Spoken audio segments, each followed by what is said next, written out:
Let's talk about the Hail Mary that excuse my pun, that began with a Group Me DM last night. Clemson running back Darian Rencher sent it Sunday night. Stanford defensive end Dylan Bowles, Trevor Lawrence, Justin Fields, Najee Harris, Chubba Howard, a who's who of college football royalty in 2020, got on a Zoom call and started talking some crazy common sense about football. Did you see this, Antonio? Oh, yeah. Pretty cool. It's kind of amazing that these 18, 19, 20-year-old kids are able to have this level of common sense and understanding. But is it going to matter? Oh, we'll see.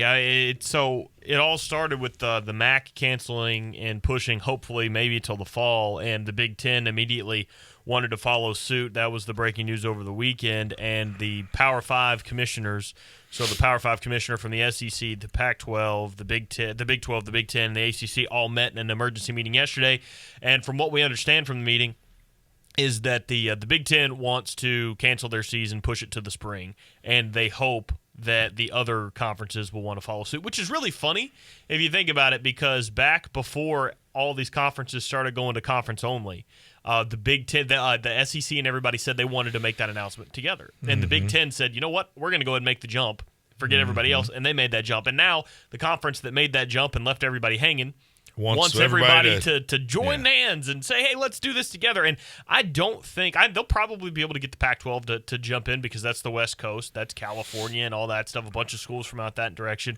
But you're not. Let's be honest, nobody really cares about the Pac-10. You're not going to get, just because you said, hey, we should all do this together, you're not going to get Greg Sankey of the SEC to just say, you know what, that's a good idea. I mean, he really doesn't want to do that. The SEC, everybody understands how much all of these schools need to play for the communities and the economies surrounding the universities, and the SEC especially so because of how much they make every year. So I don't know.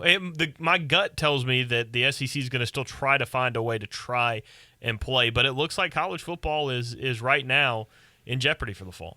Yeah, it is not looking good. Trevor Lawrence had some great words to say, just talking about how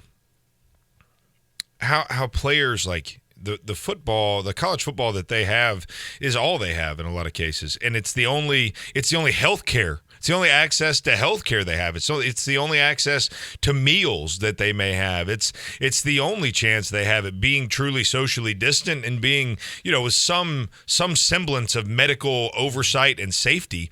And it definitely, I don't know. He made some points that I didn't expect him to make. I don't know that it'll change anything. I think people are gonna act the way they're gonna act regardless, of what a 19, 20-year-old quarterback has to say. But he is the darling of college football currently. I think the important thing about what Trevor Lawrence is saying is Trevor Lawrence, out of just about anybody in college football you can think of, because he's supposed to be the number one overall pick, he is the guy who needs this college football season the least to any other player. He doesn't need this college football season, and he's pushing for it. And I think that alone is a reason to stop and listen to this kid, because, again, he doesn't have to play. He's overall the number one pick. And you've already started to see players this year that are going to go in the top half of the first round decide they're going to opt out and not play. Micah Parsons from Penn State, the best linebacker in college football, has decided he's not going to play. Gregory Rousseau from Miami, who had 15 and a half sacks last year, he's not going to play. Trevor Lawrence doesn't need to play, and he's going to play, and he's opting to play. He's trying to convince everybody, these commissioners, to let him play. So I think because he doesn't need it and he's still opting and trying to do this for everybody, it's worth stepping back and listening to the guy. Well, and it is, and it doesn't, again, that doesn't mean that it'll happen. Of course not. But no, you're not wrong about that. It definitely, it doesn't benefit him in any way. I mean, in all honesty, the only thing can happen, his stock can't get any higher. Right. So, literally, he just stands to lose something or lots. I mean, let's say he has a catastrophic injury, heaven forbid. I mean, the guy obviously loves the game, loves to play, wants his guys to be safe, obviously. But I don't. If you've never been in a locker room with some of these guys and where they've come from, and I mean, I played college sports, and where I went to school was a private school that probably didn't have the representation from some of the communities maybe that. Well, our football team did, no doubt about that. But some of these guys literally, they have no access to anything, to medical help, to doctors, to food, to any of that stuff. And so it really does make a difference for these guys to be able to have they've worked their tail off to get out of the hood, for lack of a better term, for a lot of them. I mean, to get out of this lower income and this drug. A lot of those guys, football's their only way out of gang banging and drug dealing and a lot of that. And so it is scary to think about what happens. Is it worse than the virus? I don't know. I don't know. I think Nick Saban's got a lot to say about that, though. And if you don't see football being played, then these players are going to end up having to go home. That's right. Because what's the point? I think the whole reason in college, anyway, one of the big reasons everybody's trying to get people back to campus is because of college football. If that's not going to happen, then why bring students to school? That's less of an incentive. You'll probably see a lot more willingness to just jump to online for the whole semester, for at least the fall semester. So that means these kids will go home. Wouldn't that be something? They're able to go out, and they're not going to practice every day getting tested. Mm-hmm. They're going out and hanging out with friends that haven't been tested, or hanging out with other people that you have no idea who they've been around, or you're going out to a big group of people. And yeah, I mean, that's something that matters. The all-loving, emotional left needs to understand that. I think that baseball showed everybody that, and they're taking it the wrong way, of course, the sports media is, but baseball showed everybody that if you're accountable, then you can have sports without a bubble. And yeah, so the two teams that are kind of the outliers here, in the Marlins and the Cardinals, that had the outbreaks, they're 2 out of 30 teams, and everybody's looking at them like they ended baseball. And there's no way baseball can be played. Well, guess what? They pushed through it because the other 28 teams were able to hold themselves accountable. They're not going out. And there was actual proof that Miami, the reason why they got it, they went out and spent a night out in Atlanta. The Cardinals went to casinos around where they play. So.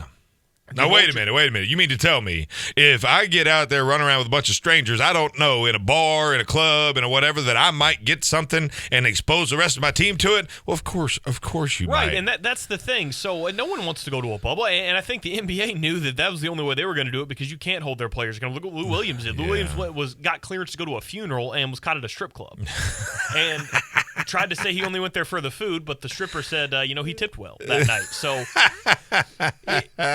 they have great wings, Antonio. What Rob Manfred is doing, and again, I'm not the biggest Rob Manfred fan. He's not the best commissioner, but I think he's done this right. Yeah. And what he's done is essentially he said we're going to have sports, but we're going to have baseball, but at the same time, we're going to let you go home to your families every night. We're going to but you, as grown men, we're going to trust you to hold yourself accountable. Go home. If you want to have baseball, just go home, order in, or just have your groceries delivered or whatever. Limit who you're around. And we don't want to have to go to a bubble, but if we do, or if you guys can't, behave yourselves, we'll have to shut this down. Yeah. So I don't know about you, but when I was little, going to the grocery store, if my brother and I were allowed to run around my parents or whatever and look at whatever, but if we got in trouble, we had to hold the buggy. We had to put our hands on the buggy and walk. That's what Rob Manfred's saying. He's saying, look, we're allowing you guys to roam the store. But if you can't behave yourself, we're going to have to put your hands on the buggy. That's what the NBA did, and that's what the NBA bubble is. Yeah, the bubble is the buggy. That's exactly right. And the reality is, it's looking like, if you actually look at the scientific data, it's looking like this disease is not quite what we thought it was in the beginning. It's looking like 99.98% are surviving it. It's looking like there's a lot of fill in the blanks that you can say it's looking like X that should really give us pause in canceling any other seasons of anything. But you've got a very malleable group of leaders that are bowing and willing to be dictated to, and so at the end of the day, who knows what's going to happen? All I know is, like you said, Greg Sankey in the SEC. We will be the last to cave. I can promise you that. He will fight this thing all the way to the end, or at least I hope he will. You're listening to Hometown Heartbeat on WVNN. I'm Zach Walker, your big, beautiful bearded host. Be sure to go to thehometownheartbeat.com, click at the top, watch live, listen live, podcast, download the podcast, subscribe. We'll be right back.